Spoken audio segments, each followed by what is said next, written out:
Podemos começar? Posso? Sim, pode. Você prefere que eu projete aqui, Léo? Eu não consigo projetar, não. Se você puder, Então, eu deixa eu fico feliz. projetar aqui para você. Tá, muito obrigada, Paula. Primeiro, eu quero dizer para vocês que é uma satisfação estar aqui compartilhando desses momentos, né, e compartilhando desse projeto tão importante no momento, né, que antecede um dos eventos mais importantes para a vida dos adolescentes, né, que estão aí terminando o ensino médio e se encaminhando para a vida na universidade. Eu quero desejar, antes de tudo, que esse momento seja um momento feliz. Esse momento agora, que é o momento da gente adquirir esse conhecimento, e esse momento também que vocês passarão e encontrarão lá na frente, esse universo universitário, que é uma experiência inigualável na vida da gente. Eu falo isso porque vivenciei há pouco tempo assim, há 10 anos atrás, né? Acho que, uns 5 anos atrás, quase 10 anos. A experiência de ter feito um doutorado numa das universidades melhores do país, que é a Universidade de Brasília. Fiquei 5 anos só estudando, né, sem trabalhar com licença, e fui feliz demais, foram os anos mais felizes. A vivência, a experiência dentro da universidade não nos ensina apenas o conhecimento intelectual e teórico que a gente precisa, mas nos ensina também e dá lições importantes sobre diversidade, sobre vida coletiva, sobre a formação do sujeito, sobre a filosofia de viver bem, né? Então, isso é muito importante. É o que nós desejamos, que vocês encontrem essa experiência. Nós estamos aqui hoje para falar um pouco sobre a língua portuguesa e vamos falar, eu e a Paula vamos compartilhar aqui alguns conhecimentos. Nós escolhemos daquilo que o Enem pede 6 competências. Eu falarei de 3 competências e a Paula falará de 3 competências também. Nós resolvemos intercalar essas competências. Então, eu vou falar uma, ela fala uma. Depois, cada um, até chegar na sexta. A cada competência dessa, nós selecionamos um exercício. Então, vamos resolver o exercício e explicar por que aquele exercício chega àquele resultado, né? Bom, a primeira competência que nós colocamos foi a competência que abre a ideia de língua portuguesa, que é a questão de quem não se comunica. Bom, o que é a língua? A língua, antes de tudo, ela é a materialidade do nosso pensamento e dos nossos sentimentos. Então, a língua, ela possibilita todas as experiências comunicativas, quase todas, muitas experiências comunicativas, que vamos viver durante quase toda a nossa existência. Nós temos muitas maneiras de nos comunicar, por meio da linguagem verbal e por meio da linguagem não verbal. Mas a linguagem verbal, acrescentada a essas outras linguagens, a expressão do meu rosto, né, as minhas sobrancelhas que sobem, que abaixam, a minha mão que gesticula, vai para frente, vai para trás, tudo isso, o tom da minha voz, auxilia na comunicação importante que a gente tem que fazer na vida. Então, vamos lembrar de um poeminha, de um trecho de um poeminha, de um poeta importante chamado Rilke. E Rilke dizia, e depois esse poeta, outros autores pegaram emprestado esse verso, né, que nenhum homem é uma ilha. Realmente nenhum homem é uma ilha, ou seja, nós todos estamos inseridos em eventos sociais, em estratégias, em ambientes sociais. E essas situações sociais, ela nos propulsiona, né, nos leva a comunicar. Então, é muito importante que a gente invista nisso. Eu estava dando aula hoje para engenharia agrícola e aula de português. E muitas vezes eu fico pensando, o que esse povo de engenharia agrícola, que estuda matemática até, quer saber com português, né? E aí eu dizendo para eles que se espera, ao terminar o curso de engenharia agrícola, que todos saibam de engenharia agrícola. Mas quem será contratado é aquele que se comunicar melhor. É aquele que fizer um feedback melhor com quem ele vende a máquina, com quem ele dá assistência na máquina agrícola, né, que seja um trator ou uma plantadeira. E detalhe, são investimentos de milhões de reais. Então, o repertório comunicativo de quem dá assistência para uma máquina dessa tem que ser um repertório top, né? Além da comunicação com o patrão, da comunicação com o supervisor, é alguém que trabalha, muitas vezes, viajando, numa multinacional. Aí, se a pessoa quer crescer um pouco mais, ela tem que saber inglês, ela tem que saber outras estratégias, né?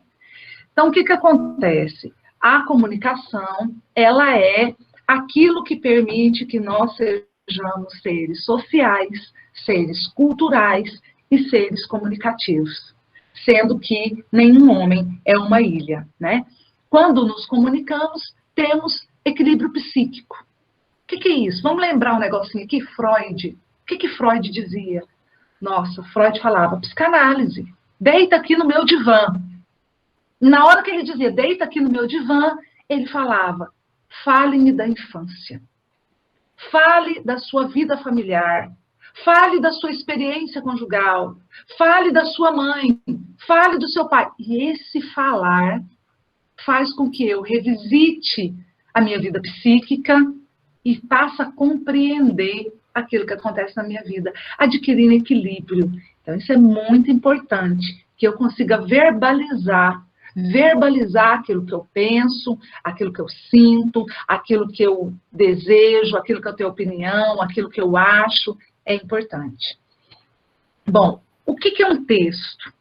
Primeiramente, aqui está falando, ó, além do texto escrito, utilizados para comunicação, linguagem verbal, visual e sonora. O que é um texto? O texto, ele tem um conceito muito amplo e muito aberto. Amplo e aberto. Eu vou aqui colocar aquilo que a gente entende, que na prática o texto funciona. O texto é onde eu acomodo as minhas ideias. É o texto. Onde eu acomodo as minhas ideias. E a expressão humana de forma organizada. Talvez não, né? Tem gente que escreve texto literário pouco organizado, mas a maneira como eu me organizo e organizo as minhas ideias para expor. Eu posso fazer isso do ponto de vista social. Eu pego um tema da sociedade, um tema filosófico, eu vou escrever uma tese, uma dissertação para o Enem de 30 linhas, mas eu também escrevo diário. Eu escrevo uma página do diário. Eu escrevo um e-mail que pode ser uma carta para alguém. Eu escrevo uma mensagem no WhatsApp felicitando alguém, dando feliz aniversário, comemorando alguma coisa com alguém. A escrita, ela faz parte do processo civilizatório.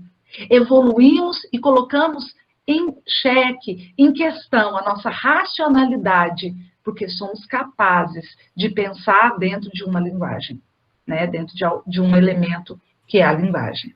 Bom, vamos pôr o exercício aí, Paula. Ó, eu falei um pouquinho do texto, estudo os textos, né? E agora, olha que exercício bacana. Exercício muito bacana. Eu quero ler esse texto do exercício e eu quero trazer aqui para vocês um outro texto. Uma atividade muito importante quando a gente está estudando é a intertextualidade. Um texto puxa outro. Então, de vez em quando, eu estou lendo um negócio e falo assim, nossa, me lembrei de tal poema, me lembrei da música tal. Então, a intertextualidade é o trabalho entre textos. Agora mesmo, uma colega que está fazendo doutorado me mandou uma mensagem dizendo de um escritor chamado Roland Barthes. E aí ela disse, sabe aquele livro que você leu, Roland Barthes? Ele escreve um texto falando da vida dele, uma biografia. Não, mas ele diz lá que não é biografia. Ele cria uma personagem, ele cria uma narrativa, com elementos da narrativa, espaço, tempo, personagem, enredo, narrador, né? Mas a gente sabe que é ele. Mas ele está dizendo que não é ele. Na hora, eu disse para ela, olha, essa história que o povo está falando que é nova, não é tão nova assim. Porque se nós pegarmos Graciliano Ramos, São Bernardo é isso também.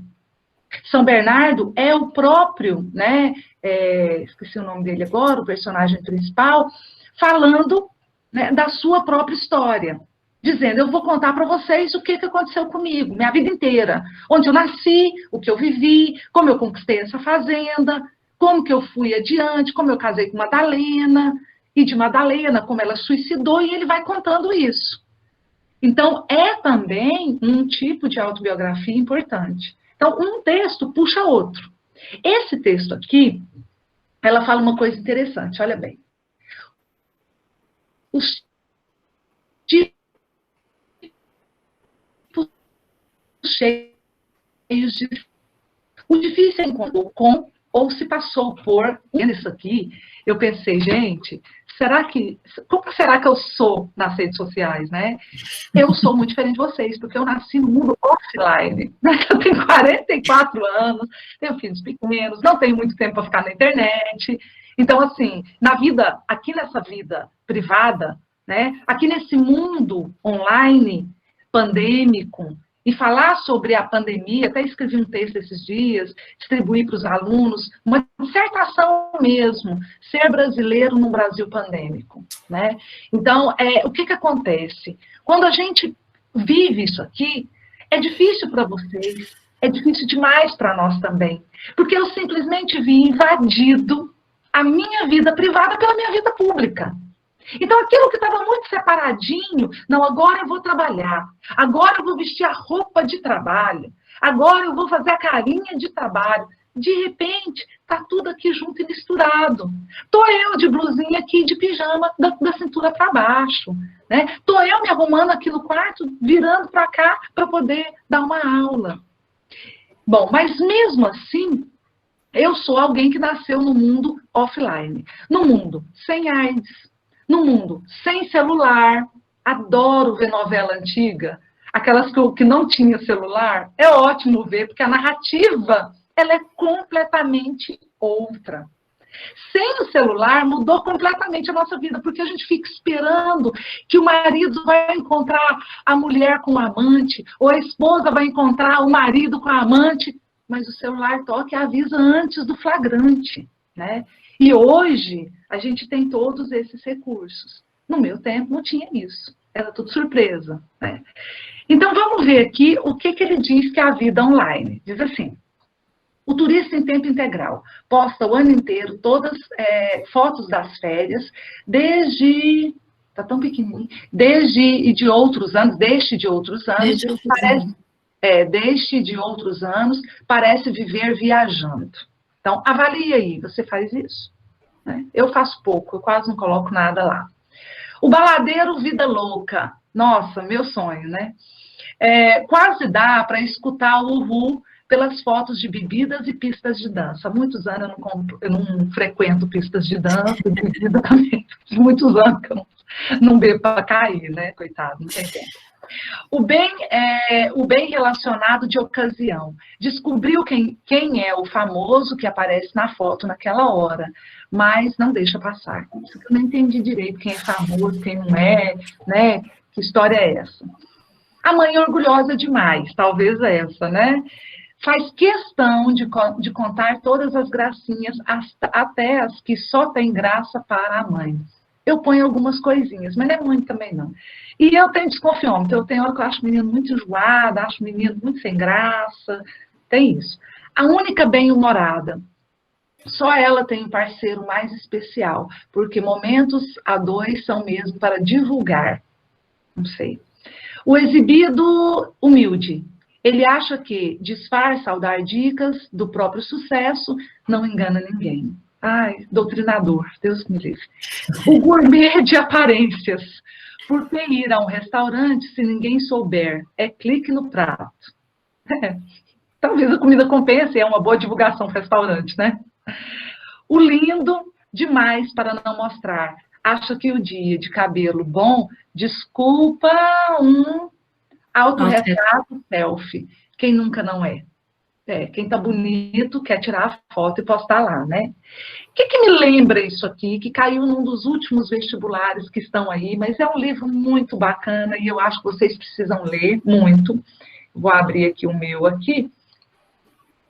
É um livro do Gregório Duvivier, da Maria Ribeiro e do Chico Sá, chama Crônicas para Ler em Qualquer Lugar. Aí tem um pedacinho... Álvaro me adiciona. Já viu esse texto? Tem um texto dele, já que você falou, tem um texto dele que se chama Álvaro me adiciona, que ele fala justamente dessas redes sociais, da pessoa que gosta de se expor nas redes sociais. Nossa, não sei se é esse o texto. Deve estar na internet, vou procurar, Paula. Está na internet. Álvaro, por favor, me adiciona. Álvaro me adiciona. No caso, esse Álvaro é o Álvaro do Fernando Pessoa, então ele faz, ele cita Fernando Pessoa no texto. Muito bom, muito bom. Esse texto aqui é dessas crônicas com Chico Sá, que é excelente, Maria Ribeiro é excelente, né? E ele vira e fala aqui, ó, o like é a nova heroína. Olho para o meu lado, um pai posta que ama passar tempo com o filho enquanto o bebê torra ao sol desesperado. Um espectador posta que está amando ver o show de rock que ele não vê. Um insone posta que não está conseguindo dormir sem perceber que não dá para postar e dormir ao mesmo tempo. Não importa. Entre dormir e colher like, ele prefere o like. Tudo, Simba, tudo que o sol toca, a comida, o drink, o cachorro, o filho, o chão, o teto, tudo passou a ser visto como fonte indireta de dopamina, quer dizer, remédio antidepressivo, né, remédio para questões mentais, né, psíquicas.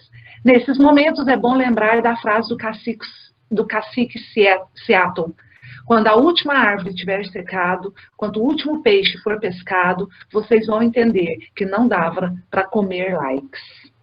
Então, é um texto grande, maior, esse é um pedacinho de uma crônica, eu acho muito interessante porque agora a gente fala das redes sociais, mas há pouco tempo atrás, Paula, era a época das câmeras digitais.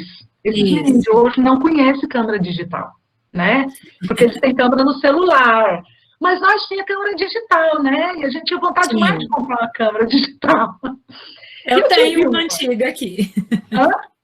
Eu tenho uma antiga aqui. Pois é. E eu tinha uma aqui. Até esses dias eu achei ela no quarto de brinquedos dos meus meninos. E a câmera digital, o povo fazia já muita crítica, porque dizia assim, a pessoa viaja, ao invés de curtir o lugar onde está, fica tirando foto, que nunca serão reveladas, né?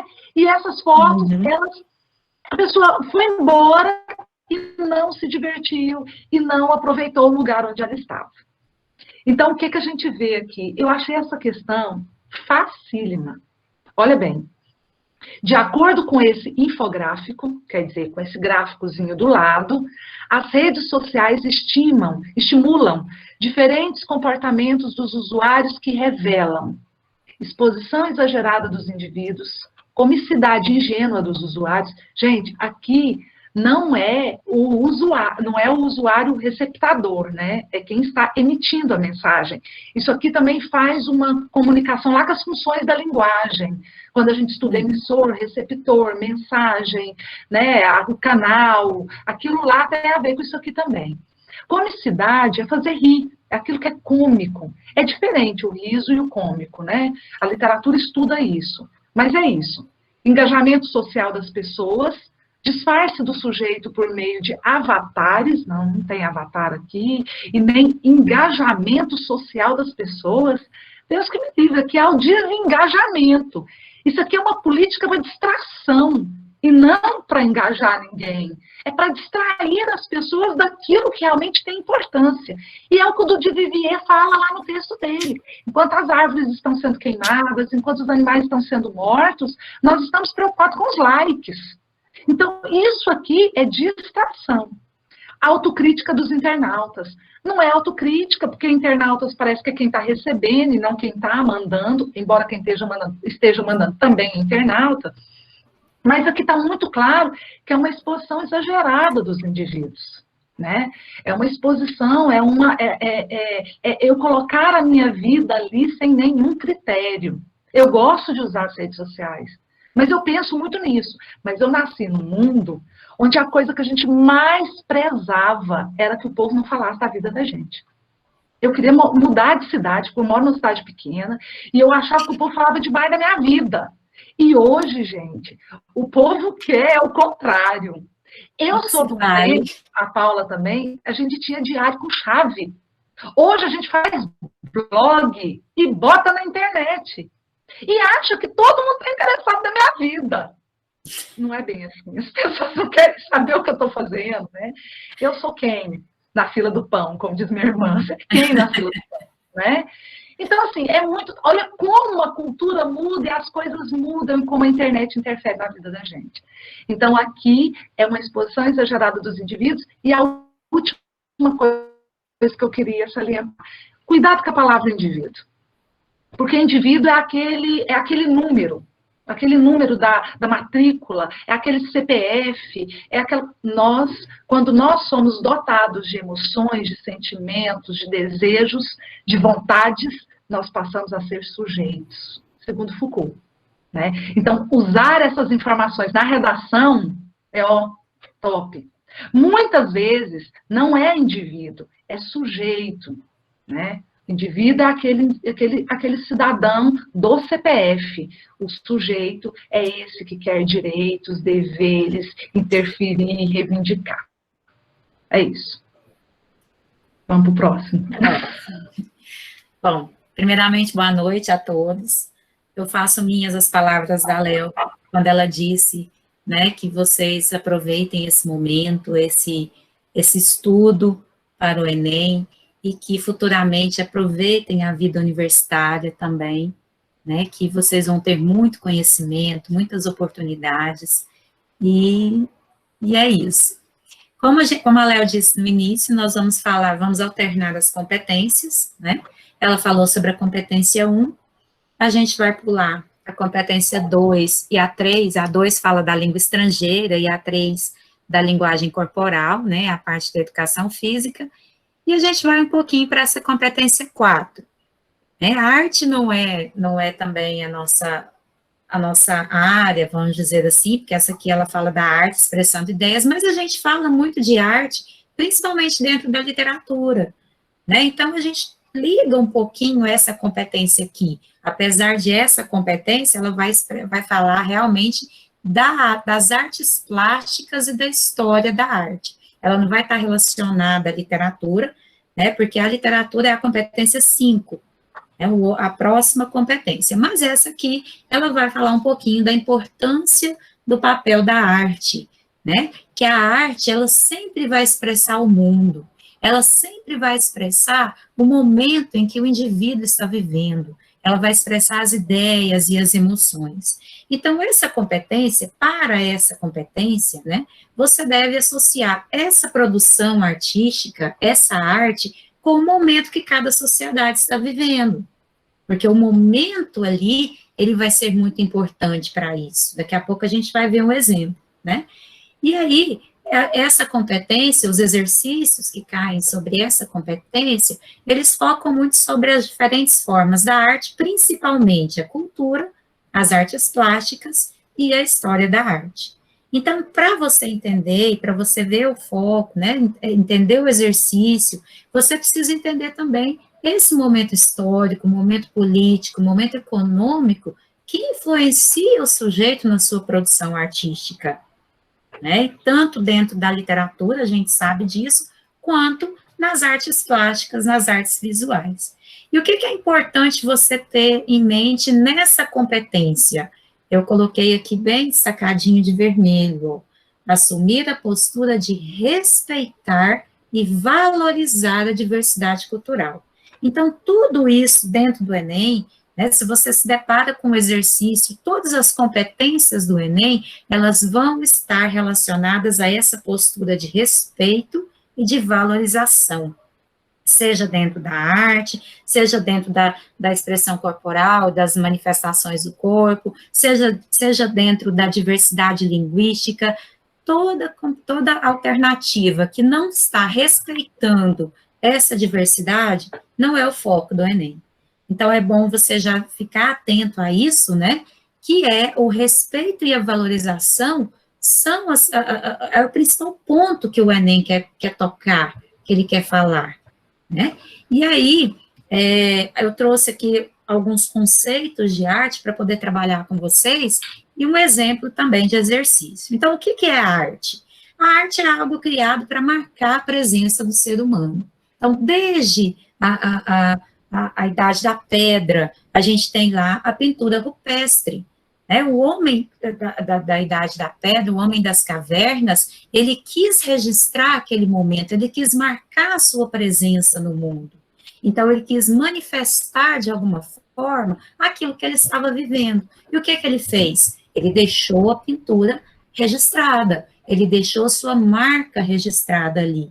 Né? Então, essa arte é o que marca a presença do ser humano, é o que manifesta os sentimentos e as emoções do ser humano, né? Que ele vai expressar as sensações, os sentimentos, as ideias, e que vai se comunicar de alguma forma. Né? Que ele se comunica, principalmente voltando aqui à pintura rupestre, é uma forma dele estar se comunicando. Então, ele não tinha outra forma de se comunicar que não fosse esse desenho aqui. E à medida que ele foi evoluindo, ele foi encontrando novas formas de marcar essa presença. Né? E aí a gente tem vários tipos de arte. Eu até coloquei aqui para destacar para vocês. Ó. A arte erudita, né? Que é aquela arte que se prolifera, né? Produzida, proliferada por uma elite cultural, né? Que é uma arte mais produzida por elites, por pessoas que são sábias do assunto. Nós temos a arte popular, que é aquela arte feita pelo povo e para o povo, e ela é totalmente anônima. Por exemplo, a cultura do frevo. Quem é que inventou? Sabe-se quem inventou o frevo? Não. Mas é uma arte que foi feita pelo povo, que foi repassada para esse povo. Né?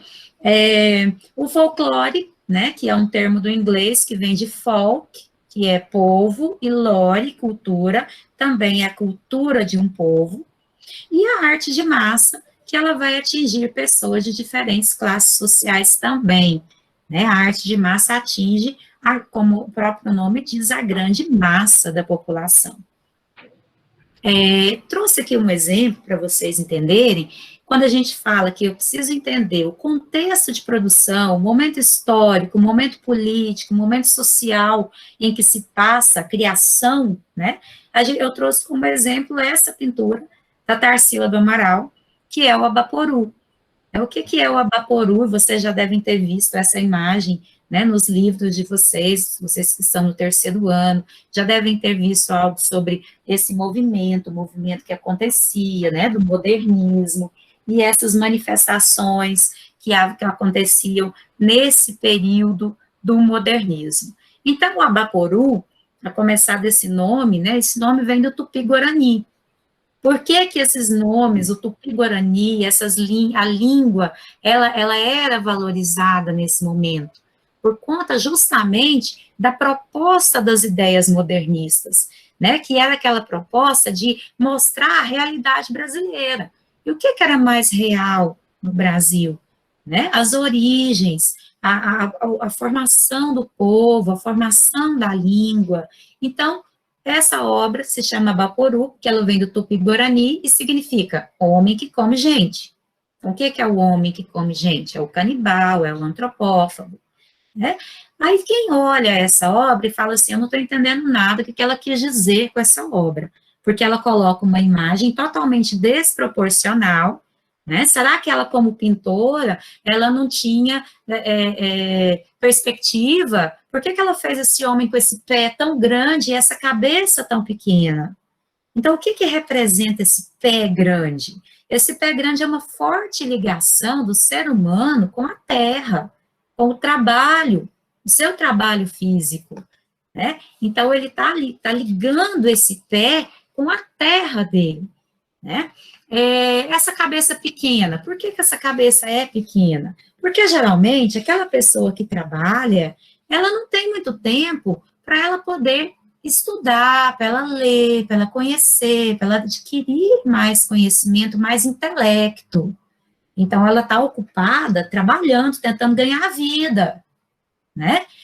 O gigantismo, né, que colocar as proporções, as cores brasileiras, olha só, o verde, amarelo, azul, o branco, né, mais claro, são cores típicas brasileiras, justamente com a proposta que o modernismo vem trazendo. O cacto, que é a vegetação típica da região Nordeste, né? O sol, que representa a rotina de trabalho do trabalhador de sol a sol, né? E esse movimento modernista, qual que era a proposta? Era você deglutir uma cultura estrangeira, mas você incorporar nela uma realidade brasileira. Então, nada mais brasileiro, falar da realidade brasileira, do que mostrar o trabalhador que está com uma grande ligação com a terra, representada pelo pé. Por ele trabalhar muito, ele não tem muito tempo para desenvolver, né? Não estou dizendo que não é que seja regra, mas ele não, geralmente não sobra muito tempo para estudo. O trabalhador de sol a sol, né? Então, esse aqui também é uma releitura de uma outra obra, como a Léo falou, é uma intertextualidade. Ele lembra uma outra obra, que é a obra do Pensador. Não sei se vocês conhecem, aquela que o homem está com a mão assim na testa, ó, pensando, olha a mãozinha dele na testa. Né? Então, a obra de arte, a arte, ela está relacionada sempre ao contexto, ao momento histórico, ao momento social, político, pelo qual o artista está passando. E nunca uma obra, ela vai entrar lá sem representar essa realidade. Ela vai estar lá porque ela quer se comunicar e ela quer dizer alguma coisa. Paula, oi? Só para acrescentar, uma coisa que eu acho muito interessante é a arte como consciência da gente, né? Como consciência de si mesmo, consciência de mim, consciência do mundo em que eu estou. Não é à toa que se proíbe a arte. Não é à toa que há um movimento para tirar a arte do currículo escolar. Não é à toa que se minimiza o trabalho do artista, se minimiza o trabalho do filósofo, do sociólogo, do professor de educação física, porque muitas vezes é essa consciência que faz essa cabeça, que aí está pequena, ficar uma cabeça maior, né? E é isso que não é interessante para quem está no poder, ou para quem domina, para quem tem... para quem usufrui dessa pirâmide social que nós vivenciamos aí e que não quer perder o poder. Então, Darcy Ribeiro, que foi um professor, foi fundador da UNB e foi senador também, ele tem uma frase muito conhecida que diz que o fracasso na educação não é à toa, não é por acaso, é um projeto.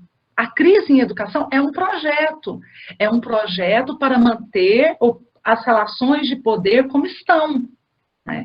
Então, a arte é isso, a consciência da gente e a consciência da gente no mundo que a gente está. E é muito interessante, porque se a gente for olhar, a gente vê ultimamente, né, os patrocínios para a questão cultural e a questão artística são cada vez mais... estão cada vez mais diminuindo, né? A gente vê a questão da Ancine, né? Da agência de cinema, os patrocinadores para produções nacionais, né? Então, cada vez mais, essa cultura não é interessante para quem está no poder, porque é uma coisa que realmente vai fazer com que o intelecto aqui seja diferente, vai fazer com que a pessoa comece a pensar, a discutir esse momento e a tomar consciência. Né? Então, cada vez mais a gente vê que não é interessante para quem está no poder proporcionar esse conhecimento para a população. Numa linguagem marxista, a arte ela é desfetichizadora. Isso. Ela é desfetichizadora por quê? Porque ela desaliena, porque ela dá um clique, porque ela nos liberta. E quando ela nos liberta desse mundo cotidiano que nos aprisiona, ela faz com que a gente pense e critique coisas que não é interessante para quem tem o poder. Então, ela produz mobilidade. E essa mobilidade, ela não é interessante para quem está aí. Então, ela é desfetichizadora, ela é desalienadora nesse sentido. Às vezes, eu acho que é mais interessante, podia ter 10 aulas de arte e uma de qualquer outra matéria. Uhum. é mais rico para a nossa formação como sujeito, como cidadão. E aí a gente vê, por exemplo, o Enem investindo cada vez mais nisso, pelo menos até há 2 anos atrás, né? Isso. Cada vez mais. A arte está impressa e está em todas as provas do Enem, nas provas de física, nas provas de química. E esse conhecimento da arte naqueles três, né? Teatro, música e... São 3. Artes plásticas, isso. É importantíssimo para a prova do Enem. E aí, isso também é uma formação. Porque a gente vê, por exemplo, eu vou tocar num ponto aqui gravíssimo, mas importante para a gente pensar. Enquanto os filhos da elite estão estudando em escolas criativas, originais, desalienadoras, ensinados a se libertarem do corpo, a promover esculturas, a desenhar, a pintar. Eu estou aqui com as coisas da minha filha aqui. 5 anos, tem um capeta de uma apostila aqui que tem que desenhar a pé, fazer dobradura a pé, e eu nem dou conta disso, né? E estou aqui ensinando. Então, o que acontece? Enquanto as escolas para a elite estimulam isso, as escolas para os pobres estimula obediência, estimula bater continência, marchar, ficar no sol, passar a farda, organizar o cabelo no coque, na boina. Isso é bobagem. Baixar a cabeça, né? Baixar a cabeça, isso é bobagem, né? E a arte crítica, isso é desobediência. Pois eu adoro desobedecer. É um negócio que eu adoro. Eu até falo para os alunos, gente, eu sou tão desobediente, né? Então eu acho que isso é importante. A arte, ela é o fôlego necessário. Então, eu tinha separado 2 questões para trabalhar com vocês, mas dessas 2 eu vou escolher uma para o nosso tempo, a gente poder trabalhar mais coisas, né, Léo? Como a gente falou, uma questão, acho que dá para a gente poder mostrar alguns exemplos de como que é cobrada essa competência no Enem. Então, eu separei essa aqui, que ela é dividida, ela tem o texto 1. O texto 1 é uma obra de arte do Espeto, Grafite, Museu Afro Brasil, 2009. Então, aqui eu tenho uma xilogravura. O que é uma xilogravura? É uma arte, geralmente que representa a arte nordestina, né? Geralmente talhada em madeira ou no papel mesmo. E o texto 2, a gente tem falando do autor dessa obra, que é o Espeto. Olha, antes de mais nada, uma dica que eu queria passar para vocês é o seguinte: quando vocês se deparam com a prova do Enem, principalmente de linguagens, ela tem muito texto. E, geralmente, fazer leitura de todos aqueles textos não vai ser necessário, porque dependendo das coisas que você procura, que o enunciado da questão cobra, você não vai ter necessidade de ler o texto todo. Então, primeiro, para você ganhar tempo para resolver a prova, você vai no enunciado da questão. Então, olha lá, o grafite do artista paulista Espeto, exposto no Museu Afro Brasil, revela elementos da cultura brasileira reconhecidos. O grafite do artista paulista Espeto, exposto no Museu Afro, revela elementos da cultura brasileira reconhecidos. Como esse texto aqui é pequeno, dá para você fazer a leitura rapidinho, para a gente ver sobre esse artista. Né? Mas quando o texto é grande demais, às vezes você não vai, eu vou dar um exemplo disso na outra competência, que você não vai precisar fazer a leitura dele todo. Então, olha lá, Paulo César Silva, mais conhecido como Espeto, é um grafiteiro paulista envolvido com o skate e a música.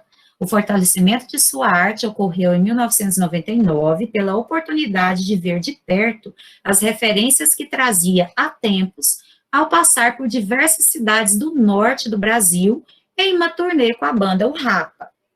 Então, ele estava em turnê, passou pela cidade do norte do Brasil e ele representou a sua arte.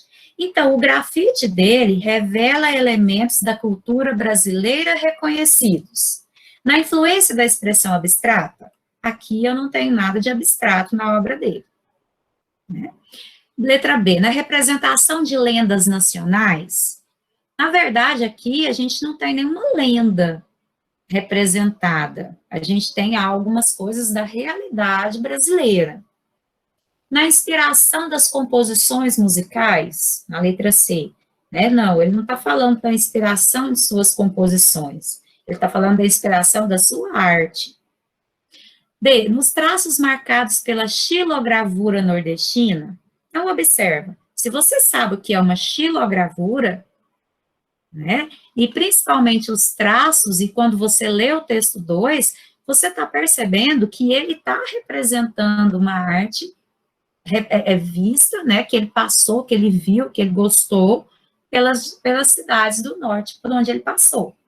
Então, aqui eu tenho uma lavadeira com algo na cabeça aqui, de cá eu tenho o galo representando aquele lá do Recife, o galo da madrugada, eu tenho a igrejinha representando a religiosidade, eu tenho essa pessoa aqui, ó, com os cactos representando, vamos dizer assim, a seca. Essa outra imagem aqui eu não consegui identificar muito não, mas aqui tem uma pessoa com um facão, né? Então eu estou vendo traços representados, típicos, que eu encontro lá no Nordeste. Né? A outra alternativa lá, nos usos característicos de grafismos dos skates. Aqui não está falando de nada relacionado a skate. Então, quando você vê, né, dessas alternativas aqui, a alternativa que vai mais, né, a opção correta é a alternativa D, que aqui os traços, os elementos da cultura que ele representa, são elementos da xilogravura nordestina. Então, esses exercícios de arte que caem da competência, né, da competência da arte, eles são relacionados à interpretação de imagens também. Geralmente vem um texto acompanhado de uma imagem, um texto que é multimodal, né, que ele vai ter a linguagem verbal e ele vai ter a linguagem não verbal, e que se você lê e interpreta ambos, você consegue entender e achar a alternativa correta para ele. Bom, vamos para a próxima competência, Léo. Paula, você quer completar? Para a gente ver uma coisinha aí que eu achei interessante, você fala, não tem lenda, né? Olha o tanto que é bacana, porque eu não sei o conceito de lenda, né? Então, assim, se eu estivesse estudando para o Enem e me deparasse com essa questão, eu ia procurar o que é lenda. Poderia, né, ser embora eu não tenha o conceito, eu acho que não é uma lenda, porque uma lenda parece um mito, né? Isso, algo que não existe, né? É um mito. É inventado, é imaginário. Isso, e aí parece que aqui eu não vejo isso. Quando eu bato o olho nisso aqui, eu me lembro de cara do Ariano Suassuna. Isso. Porque o Ariano Suassuna, ele é um grande xilogravista, né? E ele, além de ser um grande escritor, ele também fazia xilogravuras, né? Então, me lembro muito dele, e aí vale a pena... A gente lembra do cordel, né, Léo? Os desenhos do cordel. Isso. Outra coisa, cuidado, porque, igual você disse, para a gente poder ter estratégias de leitura, né, e é importante ter estratégias de leitura, a pessoa bate o olho ali e vê skate no texto, vai lá e marca a alternativa, porque tem escrito skate. Então, cuidado, embora ele seja skatista, essa não faça referência direta. Isso. Quem lê o primeiro parágrafo do texto, olha lá, o grafiteiro paulista envolvido com o skate e a música. Então, você vai nas alternativas C e na E, né? Composição musical e skate, se você não está atento, se você não faz a leitura da questão. E, na verdade, está falando de outra coisa. Então, assim, tem que ter estratégia mesmo. E outra coisa, esse cara não é fraco, não, né? Turnê com Rapa. Eu não sei o nome. Eu não sei o nome dos artistas que compõem o Rapa, mas eu tenho a impressão que se ele estava em turnê com a banda Rapa, ou ele era algum músico ali, né, que estava junto ali, para estar em turnê com o Rapa, ele é muito sortudo. Paula, o Rapa tem o Marcelo Falcão, que nada mais namorou as mulheres mais lindas do mundo. Do mundo. Isabelle Fontana, Débora Seco. No homem inteligente, que não deve ser aquela criatura. Isso, então, leia as obras do Rapa, por exemplo, Monstro Invisível, Meu Mundo, Meu Barro. Nossa, são músicas maravilhosas, são poesias. As principais músicas, as mais conhecidas do Rapa, né? Isso também é Enem, viu, gente? É Enem. As músicas mais conhecidas, que foram mais famosas, foram aquelas que foram escritas pelo Yuka, né? Aquele que faleceu. Então, ele também, depois ele saiu da banda, ele levou um tiro, ele ficou paralítico, e ele saiu, depois ele saiu da banda, mas as principais, tanto que o rap, ele é conhecido por aquelas, rodo cotidiano, Rodo né? cotidiano. Barato. Então, essas músicas que falam muito da realidade, né? O rodo cotidiano, né? Que fala da realidade do trabalhador brasileiro. Então, isso é arte também. E é Enem. Vamos lá, então, né? Agora nós vamos falar, então, da competência 5, que é a competência de literatura. Nossa, essa daqui eu podia teorizar a noite inteira para vocês, porque eu gosto mais dessa história aqui, demais. Fiz mestrado e doutorado nisso aqui, então eu adoro essa história de literatura. Mas como eu não posso fazer isso, e o exercício que nós selecionamos é maravilhoso, eu vou me concentrar, porque o exercício aqui, o texto em prosa, é um texto maravilhoso.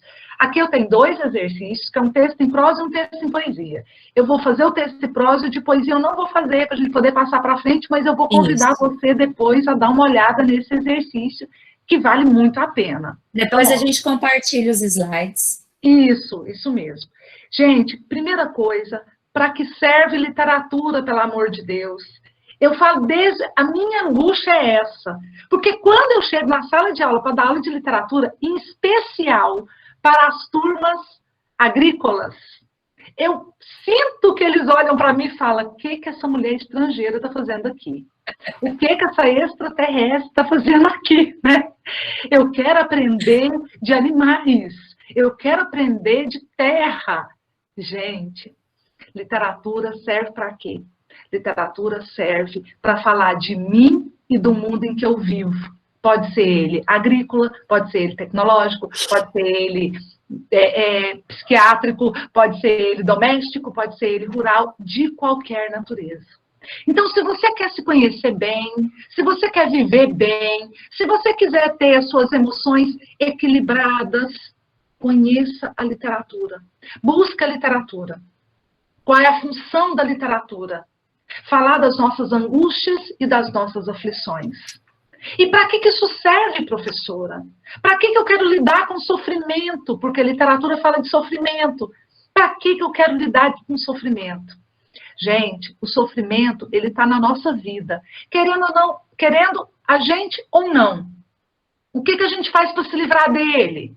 Tem gente que bebe até cair, tem gente que usa drogas, tem gente que vai para a igreja, né? E fica lá, doa a sua casa, doa o carro, doa tudo. Tem gente que toma remédio psiquiátrico, fica dopado, né? Tem gente que come até morrer. As compulsões são gigantes, muitas compulsões. Mas não é de ver que a literatura é um caminho para aplacar as minhas angústias e as minhas aflições? É um caminho. E sabe por que é um caminho muito eficiente? Porque ao invés de me dar respostas, a literatura me oferece mais perguntas. Mais perguntas. E são essas perguntas que movimentam esse mundo de emoções, esse mundo de angústias, e faz com que eu me localize no espaço onde eu estou. Então, por exemplo, eu adoro um livro que eu acho que ninguém pode morrer sem ler, Vidas Secas. Ninguém. Tem muito livro que não pode morrer sem ler. Mas o tal do sem terminar de ler, pode? Não, pode terminar. Porque eu não consegui terminar. Não, então termine. Termine, agora vai ser difícil, porque agora vai fazer doutorado. Vai ser difícil, né? Mas talvez eu não consegui por causa da baleia, eu não consegui terminar. Não, é mesmo, é mesmo. É sofrido, né, Paula? Tadinha. Então, Vidas Secas é a história de Fabiano, o retirante, né? Que sai com a sua família em busca do quê? Sobreviver. A sobrevivência que está ali, né, é a sobrevivência material. Aqui, ó, literatura é vida, Vidas Secas é lindo mesmo. Arrepio. O que acontece? Fabiano é aquele indivíduo monossilábico, seco, duro, que vai adiante, que nem consegue verbalizar o que ele pensa. Então, o Graciliano usa um recurso muito bacana, chamado monólogo interior, ou fluxo de consciência, para poder mostrar para a gente o que o Fabiano está pensando. Fabiano, ele vivencia essa secura e ele busca a sobrevivência. Quando eu leio, eu falo, poxa, eu moro aqui em Goiás, está até chovendo hoje. Que história é essa de vidas secas? Gente, a vida seca de afetos. É quando eu queria me relacionar, é quando eu queria estar com alguém, é quando eu queria vivenciar o amor na sua profusão, é quando eu queria estabelecer afeto de qualquer natureza, de amizade, né, de família, qualquer afeto. Mas nós vivemos na secura das nossas relações pós-modernas. E nós temos muitas relações pós-modernas que são secas, limitadas e que são como Fabiano. Sem essas relações afetuosas, a gente também não sobrevive. Então, quando eu me vejo ali, eu me vejo meio Fabiano também. Agora que eu estou dando aula na internet, eu estou dando aula para essa turma de engenharia, que eu nunca vi aquelas criaturas, e eles não abrem a câmera. Nunca vi. Eu falo, gente, que secura essa? Estou Fabiano demais. Eu estou percorrendo o sertão árido. Porque eu falo, e eu não vejo um olhar brilhando para mim. Eu não vejo uma cara de descontentamento, de contrariedade, de questionamento, porque quando eu falo as pessoas questionam, né? E aí o que acontece? Esse é o papel da literatura. A literatura, ela desestabiliza o nosso cotidiano.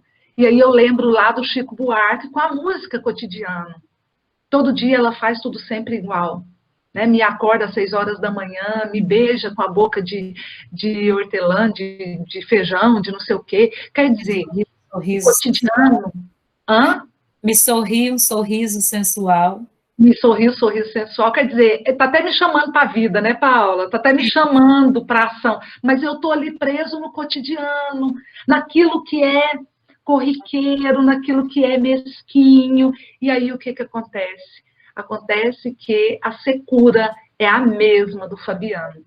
Só que não é a secura do clima, da geografia, da paisagem. E é isso daí que a literatura tem para nos trazer. A literatura, ela desfetichiza, ela é perigosíssima. Se esse povo que está aí querendo tirar a arte do currículo, soubesse, entendesse, tiraria literatura. Não literatura é perigoso, literatura é um assinte, é uma provocação. Eu leio Dom Casmurro e Dom Casmurro me pergunta, o que Capitu está fazendo? Quem é Bentinho, se não uma alma doente de ciúme? Bentinho está fazendo o que com essa mulher? Quem pode provar alguma coisa ali? Quem pode garantir alguma coisa? Literatura é uma provocação. Perigoso. Isso, olha lá, ó. Trabalhei com os meus alunos em quadrinhos, agora os livros ficaram todos lá no Instituto, não tem jeito os alunos deste ano. O meu é aquele da Panda Books, aquele que vem explicações aqui, tem termos, ele é bastante interessante. Muito bem, muito bom. Vamos lá no exercício, então. Aí, olha bem. Esse? É, né? Da de vidro. Esse. Isso. Nossa, gente, isso aqui é um escândalo. Eu não conhecia todos os dois. Todos os dois. Eu não conhecia esse texto. Eu quase desmaiei. Quase desmaiei na hora que eu li. Falei, gente, como que eu sou professora há tanto tempo? Não levei esse texto ainda para os meus alunos. Absurdo, né? Ainda mais eu que gosto de provocar, ainda mais eu que gosto de polêmica. Como que eu não levei, né? Eu tenho aqui 2 exemplos. Eu tenho aqui um exercício com texto em prosa. O que é o texto em prosa? Gente, pelo amor de Deus, texto em prosa não é diálogo. Não é dedinho de prosa. Não é chamar ninguém para conversar. O texto em prosa é o texto organizado em parágrafos. Por isso que você vai fazer uma dissertação em prosa. A dissertação em prosa é um texto organizado em parágrafos. O contrário do texto em prosa é o texto em poesia. E aí, o texto em poesia é o texto em estrofes e versos, que nós conhecemos, dificílimo de fazer. Credo em cruz se alguém pedir para eu fazer um poema. né? Eu morro, não quero de jeito nenhum, isso é coisa para artista, né? Nós lemos os poemas, mas a gente não faz. Só quem tem habilidades. O que acontece aqui? Eu vou ler, olha que lindo. A Casa de Vidro. Houve protestos. Deram uma bola a cada criança e tempo para brincar. Elas aprenderam malabarismos incríveis e algumas viajavam pelo mundo, exibindo sua alegre habilidade. O problema é que muitos, a maioria, não tinham jeito e eram feios de noite, assustadores. Seria melhor prender essa gente, havia quem dissesse. Houve protestos. Aumentaram o preço da carne, liberaram os preços dos cereais e abriram crédito a juros baixos para o agricultor. O dinheiro que sobrasse, bem digamos, ora o dinheiro que sobrasse. Houve protestos. Diminuíram os salários, infelizmente, aumentou o número de assaltos. Porque precisamos combater a inflação. E como se sabe, quando os salários estão acima do índice de produtividade, eles se tornam altamente inflacionários, de modo que houve protestos. Proibiram os protestos. E no lugar dos protestos, nasceu o ódio. Então surgiu a Casa de Vidro, para acabar com aquele ódio. É do Ivan Ângelo, que é um grande cronista brasileiro, mas eu poderia, se eu ligasse esse texto a alguém, eu ligaria esse texto ao Machado de Assis, e eu pegaria os contos machadianos, que principalmente discutem o capitalismo, ou Memórias Póstumas de Brás Cubas, que discute também o capitalismo. Eu acho que esse texto, acima de tudo, problematiza a questão do sistema. O sistema que nós temos e como esse sistema atende às nossas demandas. A minha demanda como ser humano, que precisa ter comida, precisa ter arte, precisa ter lazer, precisa ter sobrevivência material e espiritual, e aí a gente lembra até da música do Titãs, né?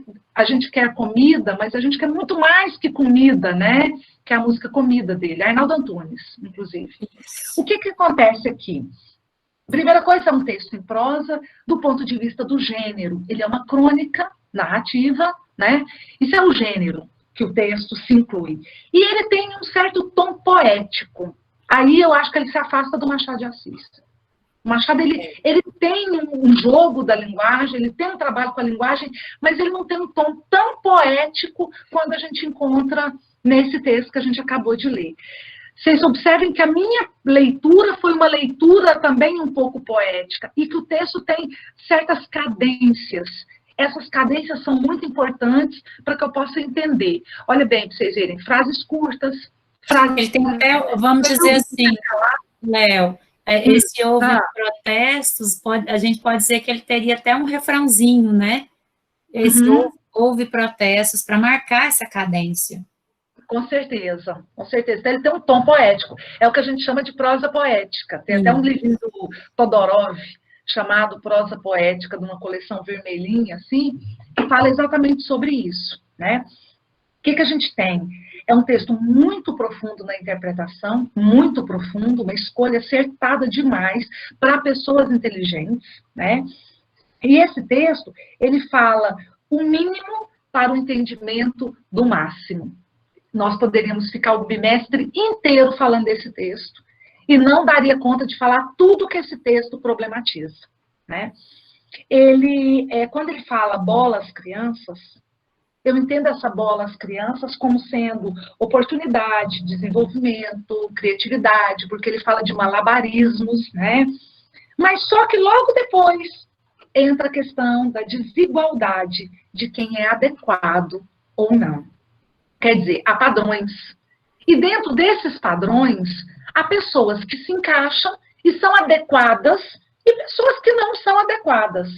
Essas que não são adequadas, podemos prendê-las, né? E aí a gente começa um movimento coercitivo, um movimento de prisão, um movimento de controle, né? Aqui se fala claramente sobre uma relação de controle e uma relação de poder que vai se instituindo lentamente. Não é de repente que eu chego e falo, agora sou eu que mando. Mas lentamente eu vou fazendo, né, esse percurso por essas relações de poder. Quando ele fala houve protestos, eu me lembro da luta de classes, eu me lembro da sociedade de classes. Tem gente que quer dizer que não. Como que não? Se nós temos aí super ricos, ricos, elite, médio, médio baixo, médio médio, médio alto, pobre, pobríssimo, miserável e assim por diante. Nós estamos numa sociedade de classes e que a gente pensa numa luta de classes, que essa luta de classes não se viabiliza.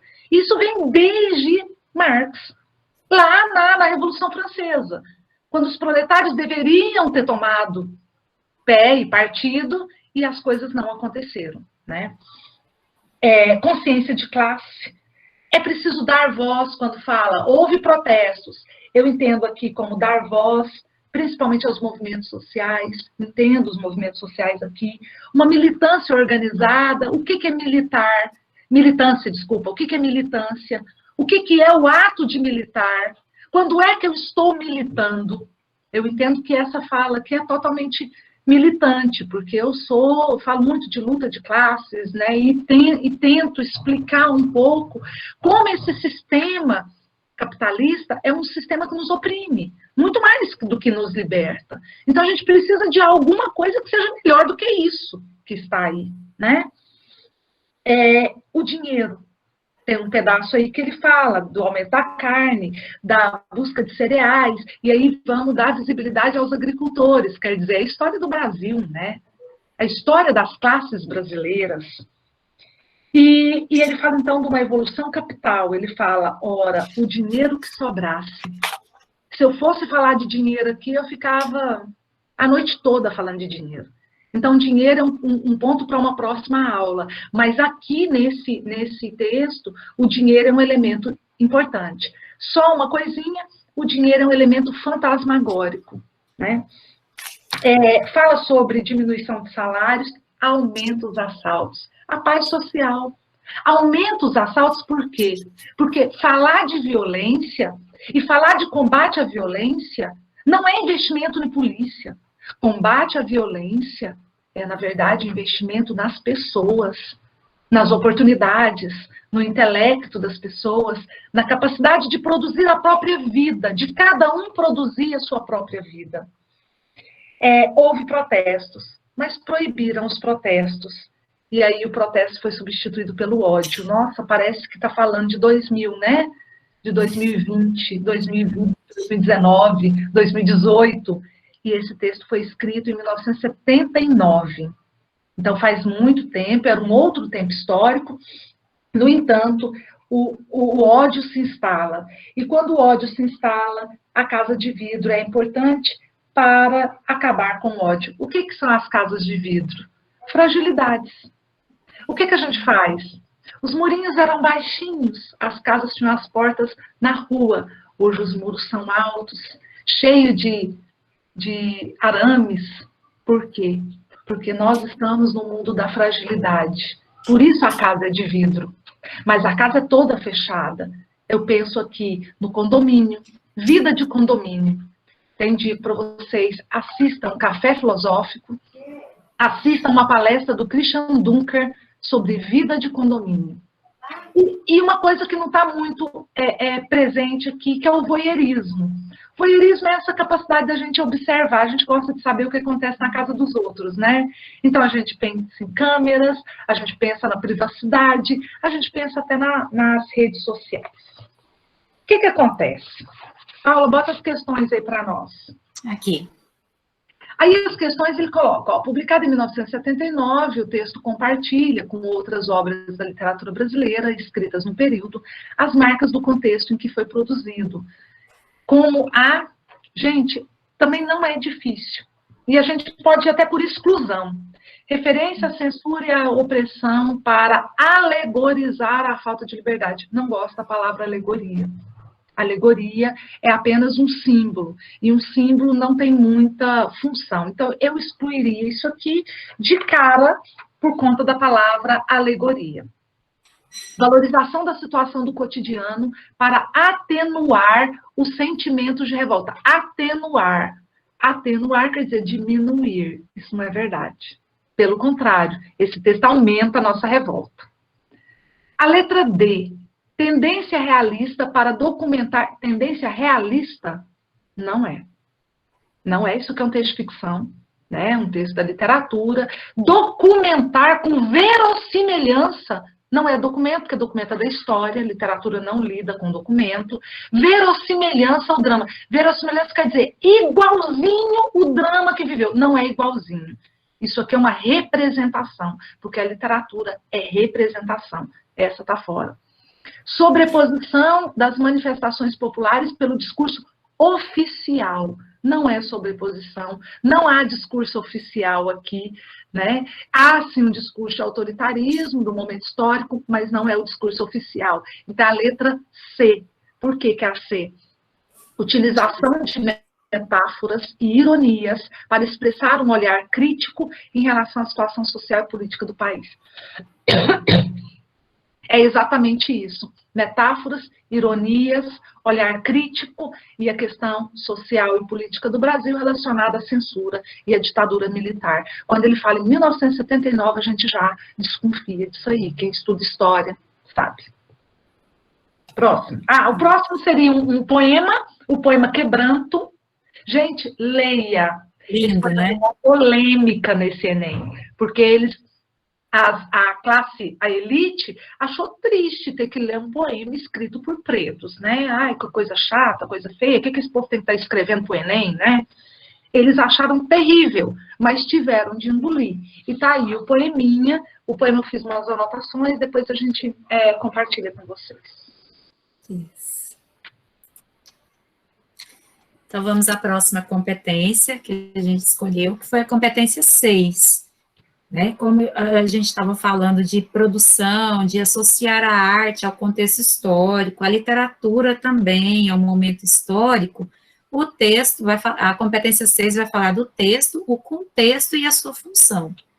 Né? Então, eu coloquei uma perguntinha básica, né? Se para você todo texto é criado por acaso. Né? Nenhum texto vai ser criado por acaso. A gente tem sempre, né, momentos em que esse texto, ele vai ser criado para alguma utilidade. Ele não é criado em vão. Então, para entender essa competência, você precisa ter em mente também que todo texto vai ter o seu contexto e todo texto vai ter a sua função. E ele vai estar relacionado com a história, com a cultura, com o social. Ele vai estar relacionado a algo que estava influenciando no momento que aquele texto foi produzido. Né? E aí, a gente tem que entender o seguinte, que um texto, a Léo falou isso no início, o texto não é só produção escrita. Um texto, o que é um texto? Né? Tudo aquilo que vai representar, vai expressar, que vai comunicar ali naquele momento.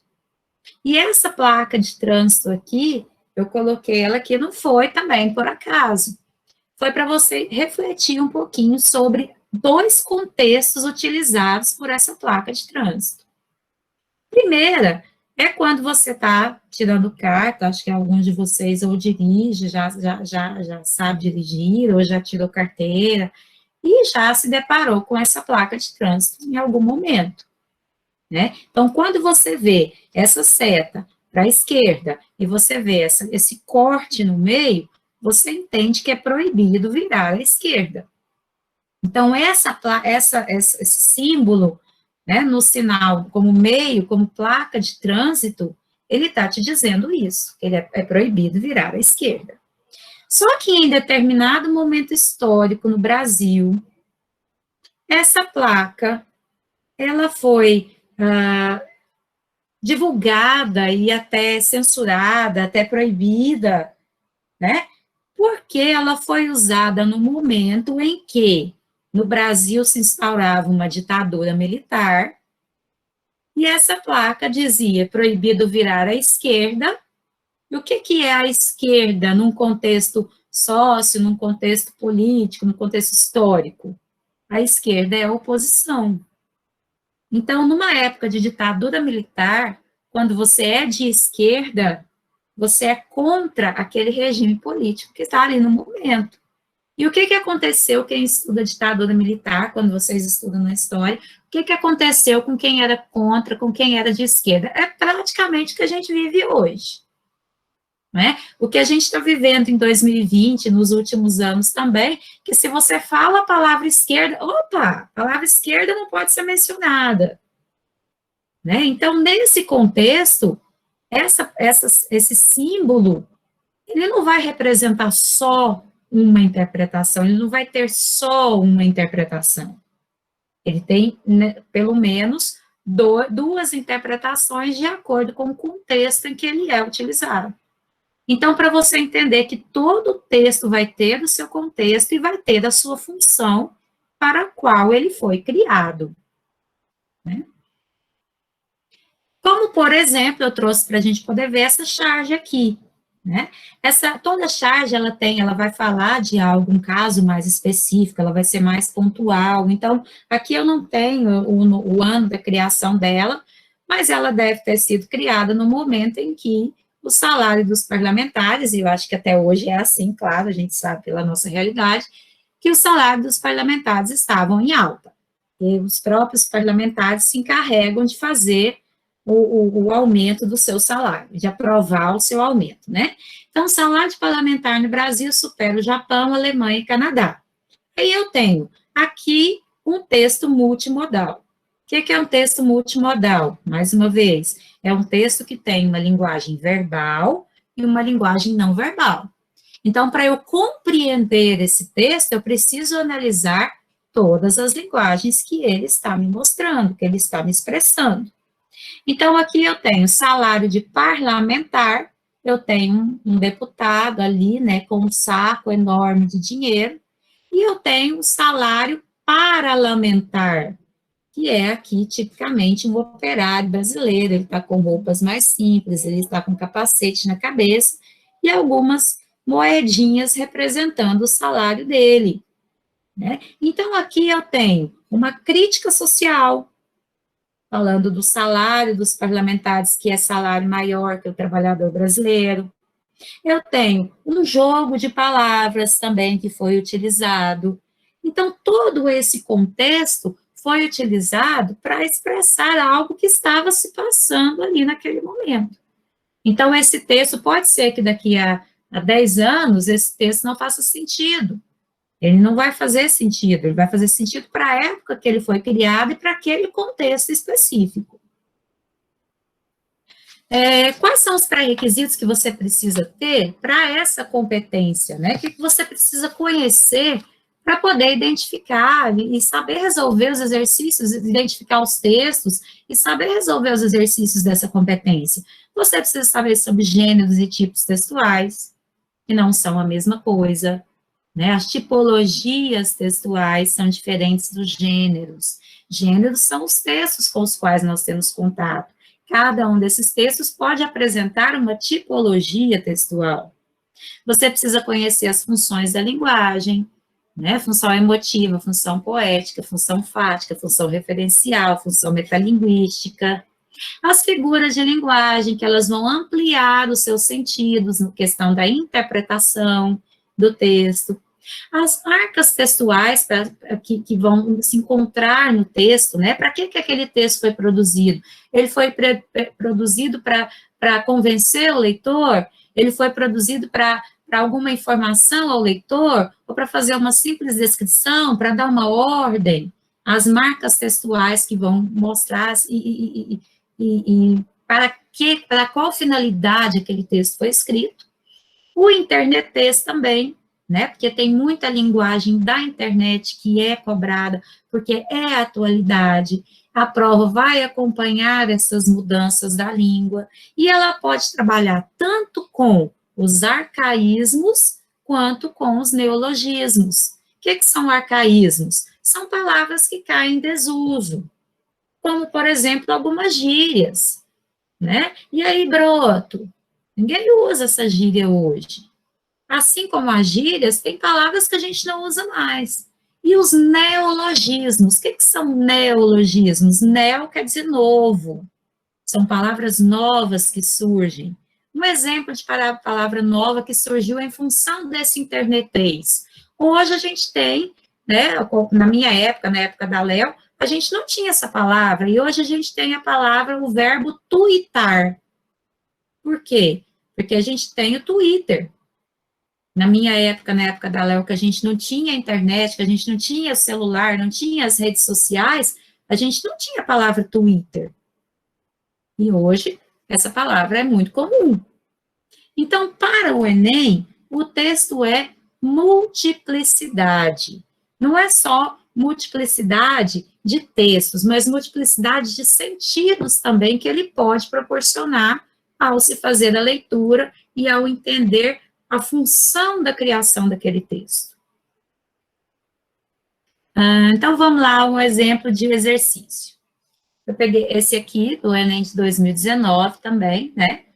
Que há pouco tempo eu falei para vocês, né? Há algum tempo atrás eu falei para vocês que não há necessidade de você fazer a leitura do texto todo para poder, de repente, resolver a questão. Esse aqui é um exemplo. Então, olha lá. No texto, há recorrência do emprego do artigo as e do pronome essas. No último parágrafo, esse recurso linguístico contribui para. Então, olha só, o que eu preciso ler no texto? O último parágrafo. Então, o último parágrafo me diz o seguinte: as alegres meninas, agora sérias, tornaram-se adultas de uma hora para outra. Essas mulheres. Então, vamos lá. Eu preciso entender que há recorrência do artigo as. O que é o artigo as? O artigo definido. Ele não, quer dizer que ele define, não é qualquer um. E o pronome essas. O que é o pronome essas? Essas se refere a algo que já foi mencionado dentro do texto. Né? Então, para isso eu preciso entender, então, a função desses dois artigos. Outra coisa que eu queria deixar bem claro, e claro que vocês sabem, mas só reforçando, vocês sabem que o Enem ele não vai cobrar o seu conhecimento de gramática. Tal palavra se enquadra em determinada classe gramatical. Mas você precisa entender as classes gramaticais e as suas funções também. Então, por exemplo, nesse exercício, o artigo e o pronome, você precisa saber a função do artigo, a função do pronome dentro do texto. Porque se você não entende essa função, de repente você não consegue resolver a questão. Então, não é interessante a gente entender um pouquinho de gramática? É interessante sim, porque a gente precisa conhecer a norma também.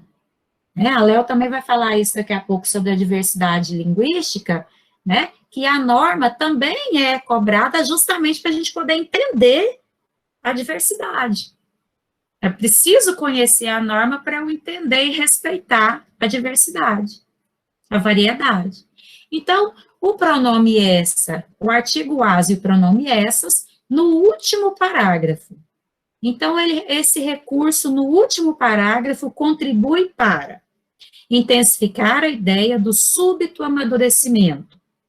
Ele fala as alegres meninas, depois ele fala essas mulheres, tornaram-se adultas de uma hora para outra. Pode ser essa a minha resposta, mas vamos dar uma olhada na outra. Indicar a falta de identidade típica da adolescência. Pode ser que no texto esteja falando sobre falta de identidade típica na adolescência, mas aqui, no último parágrafo, não está falando sobre isso. Então, eu preciso ver o que o enunciado está me cobrando, senão eu vou marcar a resposta que não é a certa. Organizar a sequência temporal dos fatos narrados. Então, também não está me dizendo isso aqui no último parágrafo. Complementar a descrição do acontecimento trágico. Que acontecimento trágico? Né? Expressar a banalidade dos assuntos tratados na escola. Também, nesse último parágrafo, não me deixa claro que é esse pronome e esse artigo está fazendo isso. O que esse pronome está me dando uma ideia e que está me dizendo, e esse artigo também, é uma ideia de um amadurecimento. Olha, as alegres meninas, quer dizer, definido, específico, essas meninas que ele está dizendo no texto. Agora, sérias. Por que sérias? Porque elas tornaram-se adultas de uma hora para outra. Então, houve uma mudança de comportamento, né, de menina para adulta, um amadurecimento. Essas mulheres, que mulheres são essas? Qual que é o termo mencionado anteriormente? Está se referindo às meninas. Só que agora elas se transformaram em mulheres. Então, a nossa alternativa aqui nessa questão é a alternativa A. Quer comentar alguma coisa, Léo?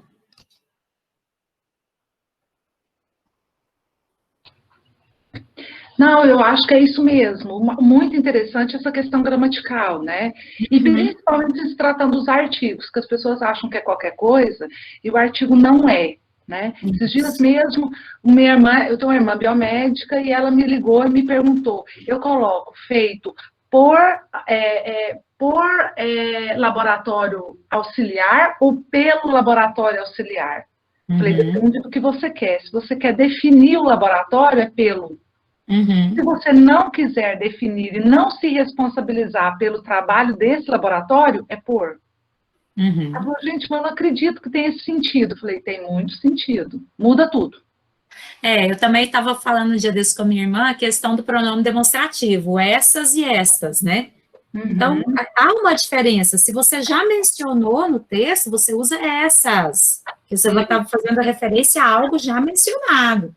Se você ainda vai mencionar, é o estas. Então, tem que saber esse uso correto desse pronome também, porque isso implica a redação. Né? O ensino da gramática vai ser medido lá na redação.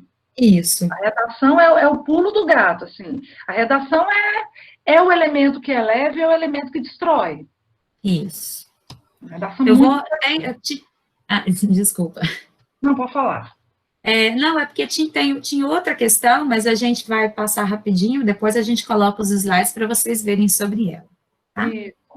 É a próxima competência. A próxima e última competência, acredito, é a última, né, Paula? Tem a 9, que eu vou falar ainda, mas é rapidinho também. Isso, essa daqui então é a penúltima, é a competência 8, que fala sobre diversidade linguística. E essa aqui é muito fácil, porque vocês já estudaram isso muito, e provavelmente estudam isso desde o primeiro ano. Lá no primeiro ano, tem uma parte da gramática, a professora deve ter dito, chamada estilística. E isso aqui é uma parte da estilística. O que estuda a estilística? Estilo. E onde está o estilo? Na linguagem. Né? O que é essa linguagem? Estudo da linguagem. Lá a gente estuda tipos de linguagem, níveis de linguagem ou variantes linguísticas, funções da linguagem, figuras de linguagem, vícios de linguagem. Esses 5 itens. E o que é essa diversidade linguística? É justamente o uso das variantes linguísticas, ou do nível de linguagem. Para resumir, existe falar certo ou falar errado em língua portuguesa? Não, não existe. Então, quem vira e fala, fulano, você está falando certo, você está falando errado, é alguém que privilegia a norma culta da língua, sendo como se ela fosse a única maneira de se expressar dentro da língua. Isso não é correto. O que a gente fala dentro do uso da linguagem? A gente fala de uma maneira adequada. E o que é adequado? Eu gosto de usar uma metáfora. A metáfora é a seguinte: eu tenho um lugar que eu vá, eu tenho uma festa para ir. E aí, essa festa, eu tenho um guarda-roupa e eu quero me vestir. Então, eu vou abrir o guarda-roupa e vou escolher a roupa de acordo com a festa que eu vou. Se a festa for durante o dia, almoço, o traje é um. Se a festa for à beira da piscina, o traje é outro. Se a festa for uma festa familiar, na casa de alguém, é uma coisa. Se for uma festa no clube, é outra coisa. Se for uma festa de 15 anos, à noite, um baile de debutante, é outra roupa. Se a festa é um casamento, é outra. Se a festa é à noite, mas é uma festa de peão, é outra roupa. Então, eu escolho a roupa de acordo com a festa que eu vá, o lugar que eu estou. A roupa, ela cobre o meu corpo. As palavras cobrem o meu pensamento. De acordo com o lugar que eu estou, com quem eu estou falando, com a situação que eu estou presente, eu lanço mão de um nível de linguagem diferente.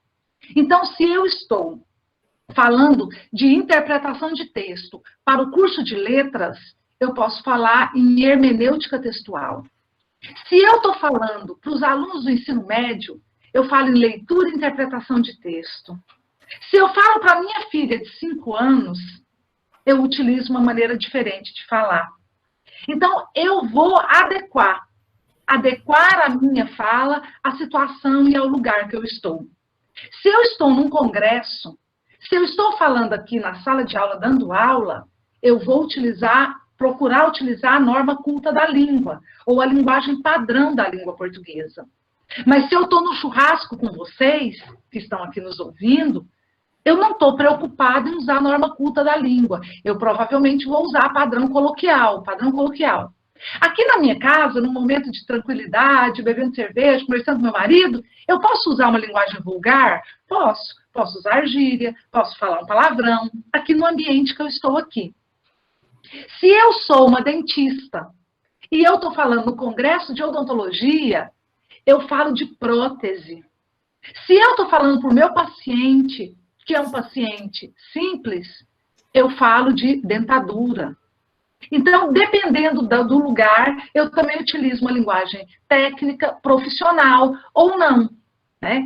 Se eu moro aqui em Goiás, eu tenho 2 diferenças grandes em relação a outros lugares do mundo. Sotaque, eu falo porta, carne, né? E eu tenho um problema, uma diferença gramatical, vocabular, léxico. O que é essa diferença vocabular? Aqui eu chamo de mandioca, o que lá no sul chama de aipim, o que lá no nordeste chama de macaxeira.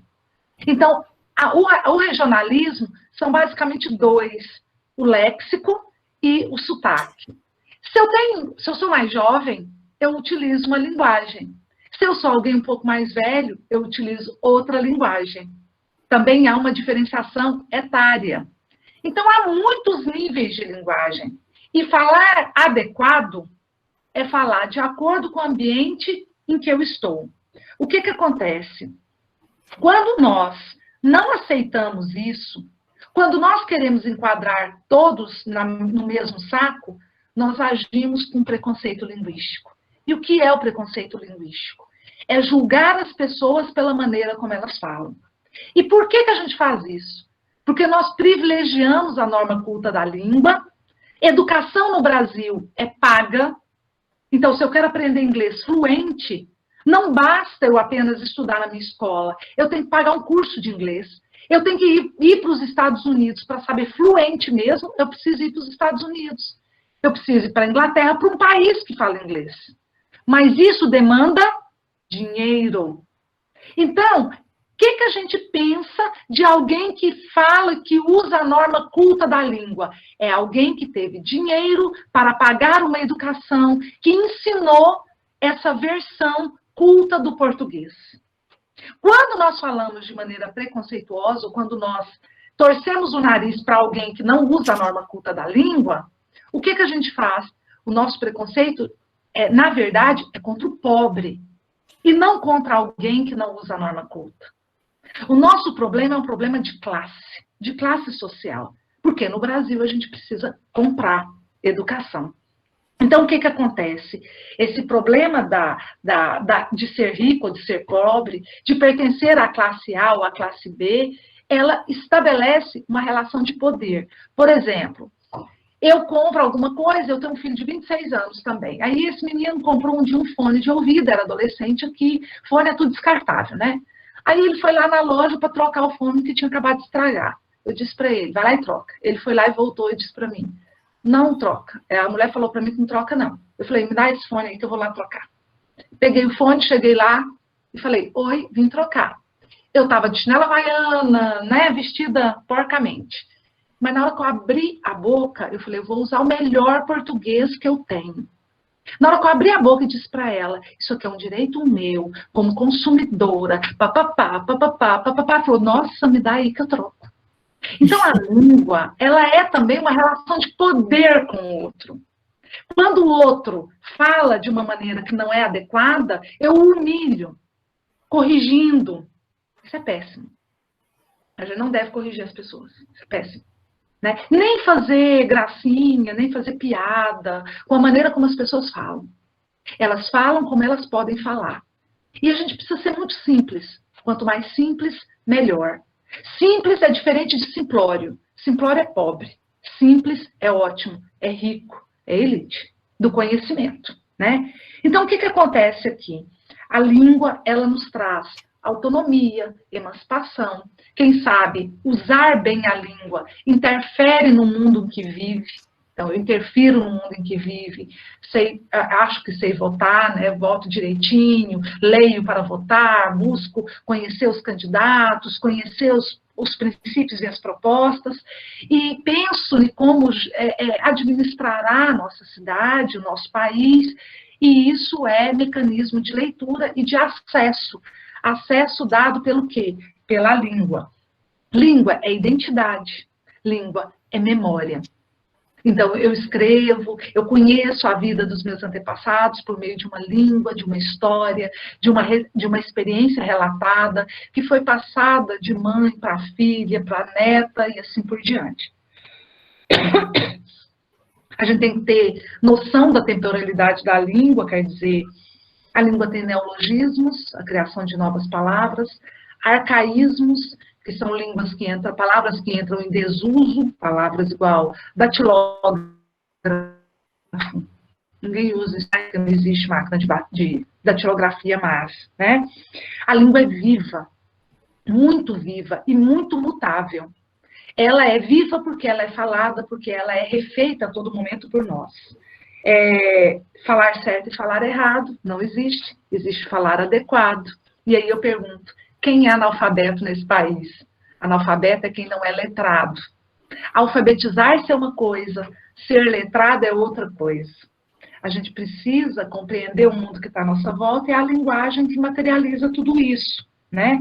E aí a gente está preparado para lidar com a mídia, para lidar com todos os mecanismos de dominação que a gente percebe todos os dias e que a gente pode criticamente driblá-los.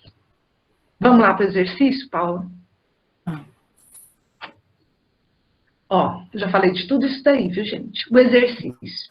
Isso aqui é um poema, né? É um poema, na verdade, é uma música, mas música é poema, antes de tudo foi poema.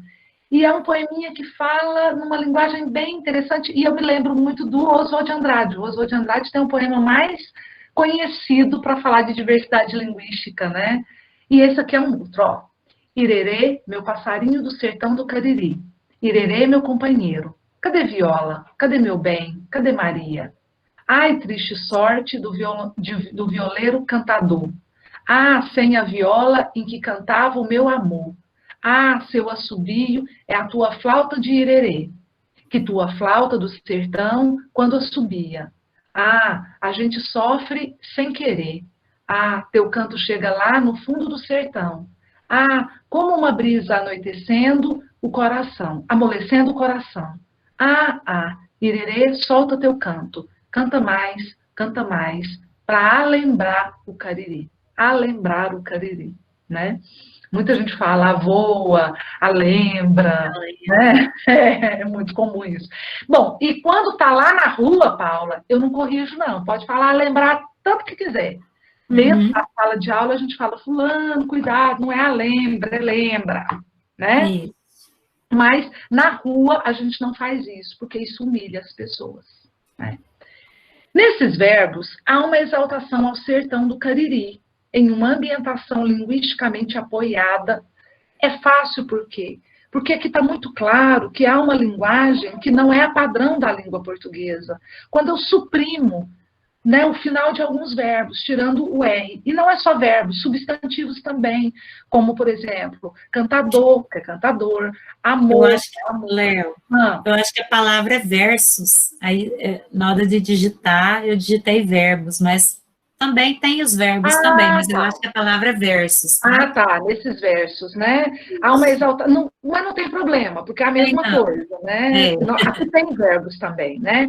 Isso. Mas nesses versos há uma exaltação do sertão do Cariri, e essa linguagem ambiental, não são os pronomes aqui. Aqui são verbos e substantivos, né? Por isso que a gente precisa saber um pouquinho, né, sobre as classes gramaticais também e as suas aplicações.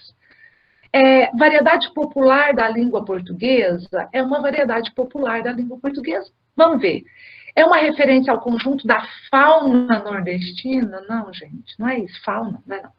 Exploração de instrumentos musicais eruditos. Aqui, no finalzinho, fala que é do Villa-Lobos, que é uma música, mas não é isso o objetivo do poema que a gente lê, né? Da letra que a gente lê. Predomínio de regionalismos lexicais nordestinos. Bom, não é apenas lexicais, né? Não é apenas lexicais, porque lexicais são palavras, mas há toda uma constituição aqui que é explorada, que não é só lexical e também não é só nordestino, porque esse jeito de falar é um jeito de falar do interior brasileiro, né? Como eu falo porta aqui em Goiás, mas se fala porta também lá no interior de São Paulo, né? Então, aqui é uma variedade popular da língua portuguesa. A variedade popular, ela não é nem mais e nem menos. Ela deve ser usada de maneira adequada. É uma tristeza se eu for para o churrasco com vocês e começar a arrotar a língua portuguesa lá. Vocês vão me achar a pessoa mais chata do mundo. Então, eu estou errada. Como é muito difícil eu ser chamada na frente do juiz para prestar um depoimento, por exemplo, e achar o meu discurso de gíria, de vulgaridade. Eu preciso ser adequada ao lugar que eu estou. Preconceito linguístico é dificílimo de driblar. Dificílimo.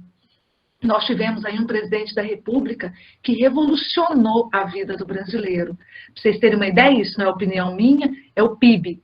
O PIB brasileiro aumentou em 8%. 8%. E ele se livrou de muitos rótulos, menos do rótulo de analfabeto. Quando a gente quer ofendê-lo, a gente o chama de analfabeto. A gente o chama de bêbado, quando a gente quer ofendê-lo. Né? Com toda a desumanidade que o desumano pode ter. Porque nem todo humano é humano. Há muito humano desumano, né? É isso. Vamos para a última competência, então, que é a competência 9, e é aquela competência que fala das tecnologias da comunicação. Então, aqui está muito na nossa atualidade, está muito mais no mundo de vocês que nasceram no mundo das tecnologias da comunicação. E essa competência, ela vai explorar essa questão das TICs. Né? O que são TICs? São os conjuntos tecnológicos, né, que são utilizados de forma integrada. São as tecnologias da comunicação. E que elas são usadas para facilitar, né, a vida do ser humano e usadas também na comunicação. E essa questão, essa competência, ela vai abordar especificamente como que essas tecnologias vão impactar as nossas vidas. Então, elas vão trazer, e a gente vai identificar facilmente essa competência, né, as atividades, o exercício que aborda a questão, que aborda essa competência, porque são questões que vão trazer, vão falar sobre a internet e as suas ferramentas, né, o Google, as demais ferramentas de busca, as redes sociais, os blogs, os chats, SMS, e vão ter como temas, esses serão os temas principais, mas pode aparecer uma tecnologia antiga também, a gente vai ver na questão que eu escolhi aqui, tá? Então, o que são tecnologias da comunicação e da informação e quando a gente usa isso na nossa vida? A gente usa sempre, né? A gente utiliza essas TICs em nossa vida hoje para tudo, computador, celular, pendrive, câmera, Wi-Fi, plataforma EAD, como a gente está usando aqui, né? O Google Meet. Então, a gente está usando essas tecnologias da informação no nosso cotidiano e constantemente. Então, esse conjunto de recursos tecnológicos, eles podem ser utilizados na indústria, né, como a automação. O que é automação? Automação são aquelas máquinas que vão fazer a montagem, por exemplo, na indústria da automobilística, né, vai fazer a montagem do automóvel. né? No comércio, quando você faz o gerenciamento de estoque, você chega lá, vê uma blusa que você gosta e você fala, você tem tamanho M? Aí a moça vai lá no computador, olha lá, tenho duas. Então, o que, que é isso? É o gerenciamento do estoque, porque quando você tem ali em estoque aquela peça de roupa que você quer, né? No setor de investimentos, com as informações simultâneas, as comunicações, por exemplo, acontece uma queda na bolsa, né? Na hora você fica sabendo que a bolsa fechou em queda. E aí o mercado financeiro se movimenta em função dessa queda da bolsa de valores. Na educação, você utiliza com a aprendizagem, com a educação à distância, você utiliza para a pesquisa, né, muito, hoje você está estudando por meio das tecnologias de comunicação e informação. Como que essas questões vão aparecer nas provas? Sobre as novas formas de trabalho, principalmente, né, o home office, que nessa situação que a gente se encontra, as novas formas de interação social, as redes sociais, o contato, o reencontro, com as redes sociais você encontra e você conversa com uma pessoa que está no outro continente, e você fica sabendo da vida dela, acompanha todos os movimentos, as novas formas de aprender, né? Por exemplo, você está estudando para o Enem, além de estar acompanhando as aulas aqui, você vai buscar outros tipos de videoaulas para poder aperfeiçoar o seu conhecimento, as novas formas de lazer, a Netflix está aí para nos mostrar as séries, os jogos, novas formas de publicidade, site de compras, né? Hoje a gente faz a compra e recebe ela em casa com toda facilidade. E também vem junto as novas formas de se pensar a ética, né? Por quê? Porque a gente precisa entender também como a gente está entrando em contato com a vida do outro, a gente precisa entender também a cultura do outro e saber valorizar e respeitar. É onde acontece que muitas pessoas que não têm essa ética, não têm esse respeito, essa valorização, vão cometer os crimes virtuais. E a gente vê muito aí a palavra, né, a palavra do momento, que é o cyberbullying. Uma pessoa que não respeita, que não tem ética, que não sabe valorizar, ele vai cometer, vai falar da pessoa e vai cometer uma série de crimes virtuais e você vai responder por isso também. Então, a gente vê muito isso acontecer e as pessoas respondendo por isso. Né? O último que eu estava olhando, que eu vi no jornal, uma vereadora, foi a primeira vereadora negra no estado, se não me engano, acho que do Paraná, na cidade do Paraná, se não me engano, acho que é Curitiba. E ela recebeu ameaças, e-mails, dizendo que ia comprar uma arma, falou até o calibre da arma, para poder matar ela, né? Então, ameaçando, cometendo crimes virtuais, e esse indivíduo está sendo rastreado para poder identificar quem é e pagar por esse crime virtual. Então, com essas novas tecnologias que vieram facilitar a vida do ser humano, vem também os problemas, né? Vem também a adversidade. A questão que eu trouxe aqui para a gente ver, para a gente fazer junto, para a gente analisar, é essa aqui. Né? Então, ela também é um texto multimodal, ela tem uma linguagem verbal e uma linguagem não verbal. E pela análise aqui, o enunciado diz, o texto faz referência ao sistema de comunicação e informação. Então, ó, a questão já está te dizendo que se trata da competência 9. Né? A crítica feita a uma das ferramentas midiáticas se fundamenta na falta de. Então, vamos analisar essa crítica, esse texto. Primeiro, a gente tem um senhor que está correndo, gritando. Pela vestimenta dele, ele está de terno, ele tem um chapeuzinho aqui que se parece com uma cartola, um lápis na orelha, né? E pelo jeito dele se vestir, pela fisionomia dele, eu entendo que é uma pessoa mais velha. E o que ele está segurando? Ele está segurando um papel. E ele está dizendo aqui, parem as prensas, eu tenho uma notícia bombástica. Pela fala desse senhor aqui, eu identifico que esse papel que ele está segurando aqui é um jornal. né? É um texto para ser publicado no jornal, porque ele me diz, parem as prensas. O que são as prensas? São aquelas máquinas que vão, né, imprimir o jornal. Aí, eu tenho aqui do lado 2 jovens. Por que eu sei que eles são jovens? Porque a vestimenta deles está me mostrando isso, né? Esse aqui está com fone de ouvido. Hoje a gente identifica principalmente os jovens pelo fone de ouvido, né, que eles usam o tempo todo. E eles estão comentando o seguinte: devemos contar que a notícia já foi divulgada nos blogs, Twitter e todas as redes sociais? Não, eu já tentei, mas ele insiste em não acreditar nas novas tecnologias. Então, aqui eu tenho uma contradição, né? Alguém que está com uma tecnologia antiga e 2 jovens que conversam e falam das novas tecnologias. Então, essa notícia bombástica que ele tem, ela já foi divulgada, amplamente divulgada, nas redes sociais. Então, vamos à questão. O texto faz referência ao sistema de comunicação e informação. A crítica feita a uma das ferramentas midiáticas, que ferramenta midiática que está sendo criticada aqui? Provavelmente o jornal, né? Se fundamenta na falta de opinião dos leitores nas redes sociais. A opinião dos leitores, eu não estou falando das opiniões dos leitores nas redes sociais, eu estou falando da ferramenta midiática, e não da opinião que eu encontro nas redes sociais. Recursos tecnológicos nas empresas jornalísticas? Também não, porque as empresas hoje, elas têm muitos recursos tecnológicos, né, para poder imprimir, publicar e lançar esse jornal e publicar essa notícia.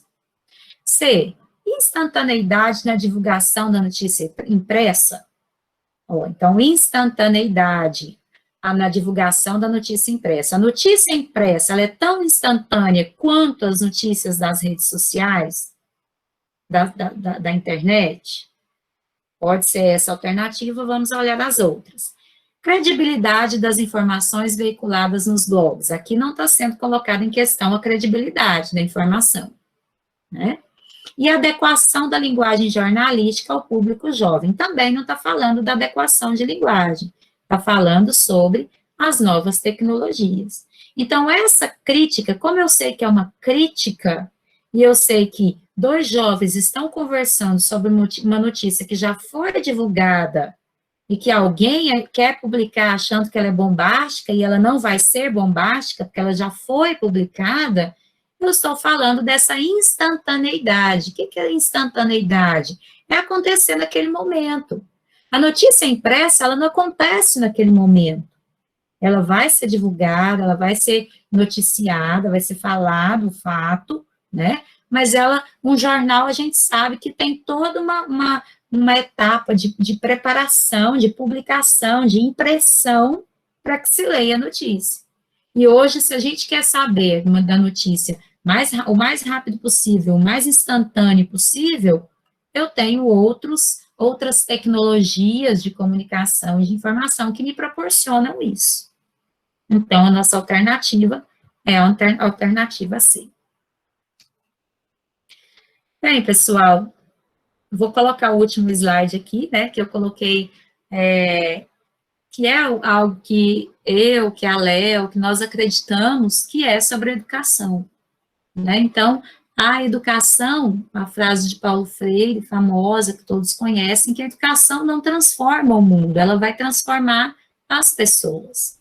Então, pessoas informadas, pessoas com as mentes, né, abertas, pessoas que estão, que têm conhecimento, que sabem daquilo que estão se tratando, do momento que estão passando, que refletem, que têm consciência do momento, que têm consciência de classe, que têm consciência da sua realidade, que podem transformar o mundo. E através da educação, que essas pessoas vão se transformar. Muito obrigada a vocês, Léo. Eu também quero apenas agradecer né? Obrigada, Paula, por essa parceria gigante. Obrigada a você, né? também. Obrigada por essas palavras do Paulo Freire, obrigada a cada um que muito caridosamente nos escutou esse tempo todo. Esperamos realmente que a vida de vocês sejam transformadoras, né? Obrigada ao Campus Morrinhos, obrigada à Vera, que esteve aqui conosco, e eu espero reencontrá-los em breve para novas experiências. Obrigada, pessoal. Obrigada, Vera, Campos Morrinhos e vocês. Professora Leonice, professora Paula, em nome do Campos Morrinhos, né, eu gostaria de parabenizar, primeiramente, né, parabenizar vocês pela aula maravilhosa. Vou ligar minha câmera rapidinho aqui, viu? Não assusta não, tá, gente? Então, eu gostaria de parabenizar vocês, né, pela aula maravilhosa, né, em conteúdo que vocês trouxeram, e abordagem, né, a forma contextualizada e trazer para as questões humanas, né, eu achei, assim, maravilhoso, e contem com a gente para tudo que precisar, tá bom? Sejam sempre bem-vindos e a gente, né, aguarda vocês aí para outras oportunidades também. Muito obrigada mesmo, tá? O que precisar do apoio da gente, tá aqui para ajudar, tá bom? Grande abraço. Obrigada. Um beijo a todos.